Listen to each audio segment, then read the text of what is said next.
بسم اللہ الرحمن الرحیم۔ اللہ کے نام سے شروع کرتی ہوں اپنے آج کے دن کا آغاز، جو بڑا مہربان اور نہایت رحم کرنے والا ہے۔ میری طرف سے آپ سب کو السلام علیکم۔ امید کرتی ہوں آپ سب خیریت سے ہوں گے۔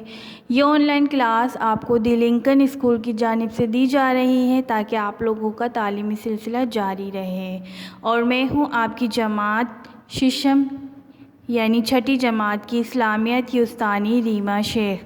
آج کا ہمارا عنوان ہے شروع اللہ کے نام سے۔ بچوں، آج ہم سبق شروع اللہ کے نام سے کی بلند خوانی کریں گے اور اس سبق کو اچھی طرح سے سمجھیں گے تاکہ ہماری سمجھ میں آ جائے، اور اس سبق میں ہم سمجھیں گے کہ بسم اللہ کی کتنی برکت ہے۔ سبق شروع اللہ کے نام سے۔ پیارے بچوں، ایک مرتبہ ابو ایوب انصاری رضی اللہ تعالیٰ عنہ چند صحابیوں کے ساتھ حضور صلی اللہ علیہ وسلم کی خدمت میں حاضر ہوئے۔ کھانے کا وقت ہوا تو کہیں سے کھانا آ گیا۔ جتنے لوگ موجود تھے ان کی تعداد کے لحاظ سے کھانا بہت زیادہ تھا، لیکن جب سب نے مل کر کھانا شروع کیا تو کھانا کم پڑ گیا۔ اب سب حیران ہوئے کہ یہ کیا معاملہ ہے۔ رسول اللہ صلی اللہ علیہ وسلم سے پوچھا گیا کہ حضور صلی اللہ علیہ وسلم یہ کیا ہوا؟ کھانا تو ہم سے زیادہ تھا، پھر اچانک یہ کم کیوں پڑ گیا؟ آپ صلی اللہ علیہ وسلم نے فرمایا جب ہم نے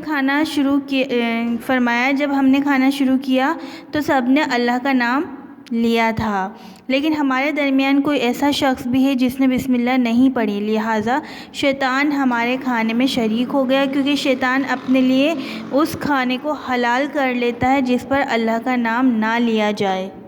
بچوں، مکہ کی کافروں کی عادت تھی کہ اپنے کاموں کو بتوں کے نام سے شروع کیا کرتے تھے۔ اس جہالت کی رسم کو مٹانے کے لیے قرآن کو اللہ کے نام سے شروع کرنے کا حکم دیا گیا۔ قرآن کے علاوہ دوسری آسمانی کتابیں بھی اللہ کے مبارک نام سے شروع ہوئیں، مگر یہ خاص الفاظ بسم اللہ الرحمن الرحیم قرآن کی خصوصیت ہے، جیسا کہ بعض روایات میں ہے کہ آپ صلی اللہ علیہ وسلم بھی ابتدا میں ہر کام اللہ کے نام سے شروع کرنے کے لیے بسمک اللہم کہتے اور لکھتے تھے، مگر جب آیت بسم اللہ الرحمن الرحیم نازل ہوئی تو انہی مبارک الفاظ کو اپنا لیا اور ہمیشہ کے لیے سنت جاری ہو گئی۔ قرآن کریم میں جگہ جگہ اس کی ہدایت ہے کہ ہر کام کو اللہ کے نام سے شروع کیا جائے، اور نبی کریم صلی اللہ علیہ وسلم نے فرمایا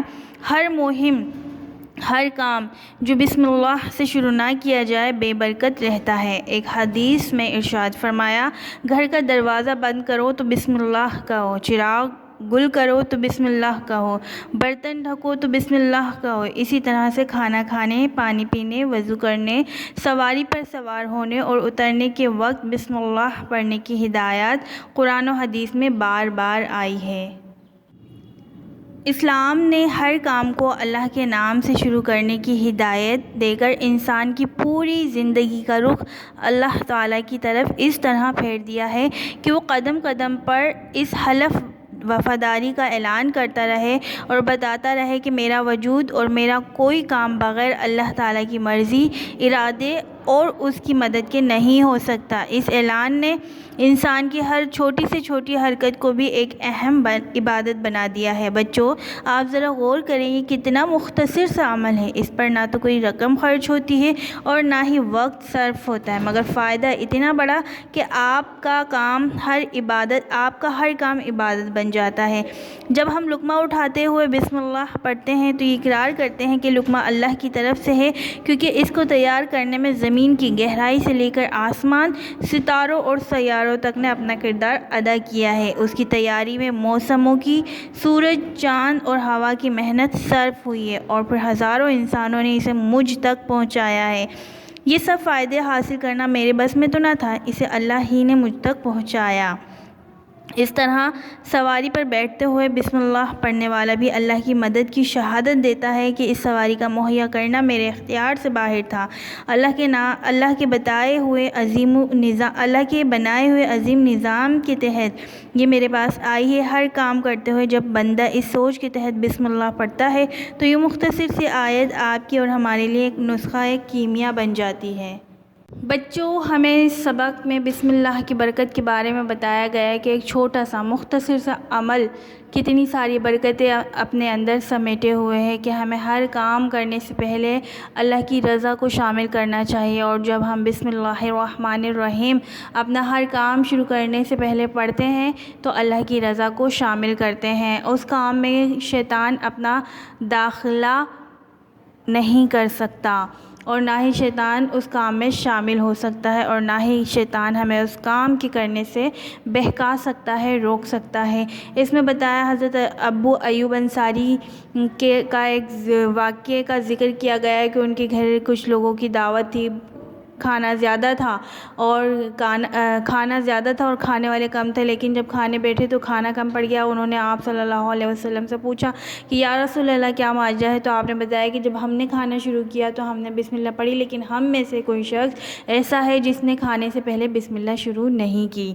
تو ہمیں اپنے ہر کام میں بسم اللہ پڑھنے کی عادت ڈالنی چاہیے، کیونکہ بسم اللہ ایک ایسا عمل ہے جس میں ہمارا کوئی پیسہ روپیہ خرچ نہیں ہوتا، لیکن ہمیں اپنے ہر کام سے پہلے، کھانے سے پہلے اور برتن دھونے سے پہلے، سواری کرنے سے پہلے، وضو کرنے سے پہلے، یہ اگر ہم بسم اللہ پڑھ لیں تو ہمارا کام ایک عبادت کی طرح ہو جاتا ہے۔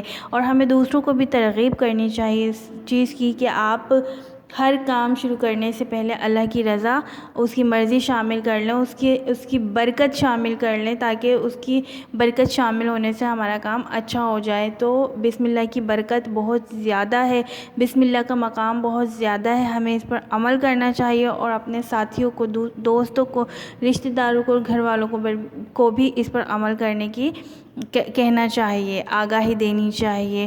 تو امید کرتی ہوں آپ کو آج کا یہ سبق سمجھ میں آ گیا ہوگا۔ اپنا خیال رکھیے گا۔ اللہ حافظ۔